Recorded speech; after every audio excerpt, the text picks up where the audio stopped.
the Department of English, Milagros College, Mangalore. Today I'll be dealing with the poem You Are Old Father William by Lewis Carroll. Lewis Carroll was an English writer, mathematician, logician, Anglican deacon, and photographer. His most famous writings are Alice's Adventure in Wonderland. He has used the genre of literary nonsense in most of his writings. This particular poem, You Are Old Father William, depicts a conversation between a young man and Father William. Father William is a poem recited by Alice in chapter 5 of the novel Alice in Wonderland. The poem is a good example of nonsense verse and funny poems that have no deeper meaning beyond the amusing or fantastical situations described in them. In the poem, a young man questions his aged father about the secret of his eccentric vitality. Let me go stanza by stanza. The first stanza, we notice every line begins with the young boy pointing out at the age factor of Father William.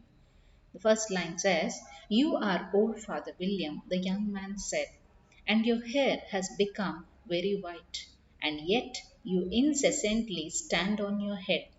Do you think at your age it is right? The young boy questions old Father William. What is the reason that he is at this age, he is standing on his head? And it is quite risky at this age, you cannot be doing that, and you're continuously doing it over and over again. What is the reason? And do you think it is right that you're doing this at this age? He questions his father. In reply, the father says, In my youth, Father William replied to his son, I feared it might injure my brain, but now I am perfectly sure I have none. Why I do it again and again? He says, When I was young, I was not confident. I was not sure whether I would be able to do it, and I had a feeling it would affect my brain, it would injure my brain. Now, after so many years, I have realized I have no brains. That is why very frequently I do it over and over again, says Father William. The next question comes up immediately by the young boy. He asked, You are old, said the youth. As I mentioned before, every line, if you see every line, he stresses on the age factor of Father William. You are old, said the youth, as I mentioned before, and have grown most uncommonly fat. Yet you turned a bad somersault in at the door. Pray, what is the reason for that? The young boy is trying to tell here, look, physically you have put on weight, you are fat, and your age factor, you're more than required, you are physically put on. Now at this point of time, when you find your body quite heavy, at this point of time, when you find moving difficult from one place to another, you are trying to attempt, or you are trying to come out with a somersault in at the door, you're trying to roll over, you're trying to turn alto. It is a type of exercise he talks about. He makes a mention. And could you tell me what is the reason you're doing this? The old man replies, In my youth, said the sage. Sage is an old man. As he shook his grey locks, he cleared himself. He set himself right. He shakes his head. He tries to relax and give an answer there. I kept all my limbs very supple by this use of this ointment. 1 shilling the box. Allow me to sell you a couple. The old man is trying to tell, I have kept myself flexible. I have kept, during my youth, I have kept myself flexible by using this particular ointment. He shows a box there, and he says it is not quite expensive. This ointment box costs only 1 shilling the box. And now I would request you, or I would like you to have one. You to do the same thing, which would help you in the long run. This is how he responds to the young man.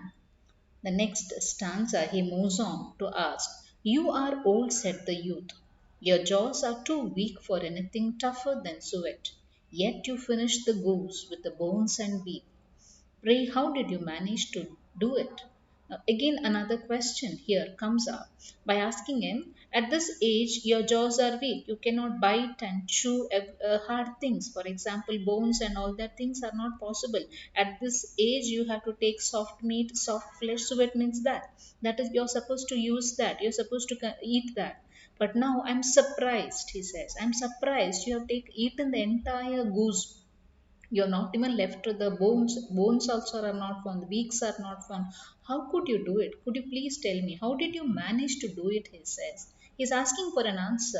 How is that your jaws are so strong at this age? Could you please answer me?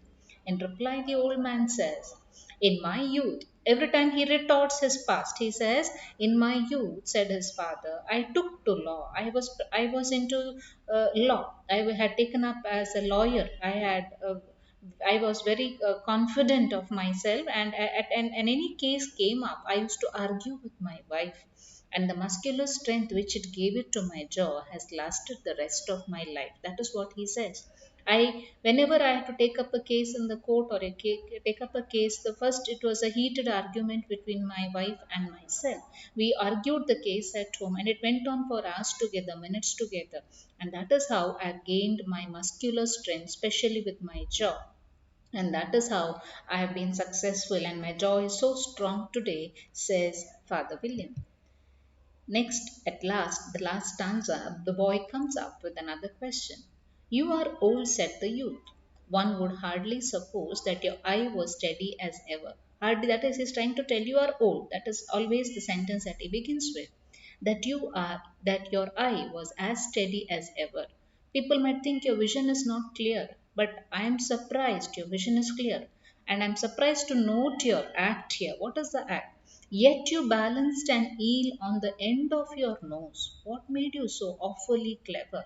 Now, eel is a kind of snake shape of a fish which he mentions. And he is trying to tell there, I saw you balancing that fish on the tip of your nose. How could you do it at this age? How could you manage? Because you should have a clear vision to do that. And you're doing it. And how can you please answer me? How is that you are so clever? How is that you can do it? The old man was annoyed. He thought if he entertains this young boy, he will go on with questions. That is why he says, I have answered three questions and that is enough, said his father. Don't give yourself airs. Do you think I can listen to all day to such stuff? Be off or I'll kick you upstairs. He just wants to get rid of the boy and he doesn't want to entertain the boy further. That is why he says, enough of questions I have answered. No more questions from you and no more answer. I will be answering you. Do you think I have I have time to waste for all such nonsense or such stuff? I have no time to waste, he says. I want you out from here. If you do not go, I will kick you downstairs, says the old man. This is how the poem concludes. And the last paragraph, if you see, the last stanza, if you see, the old man, Father William, tries to get rid of the boy by a very strong remark, by telling that if you don't go, I will kick you downstairs. This is how he concludes. And this could be taken as the young man is given lessons. Is given lessons to life. All the three questions had some message to the young boy by Father William. Thank you.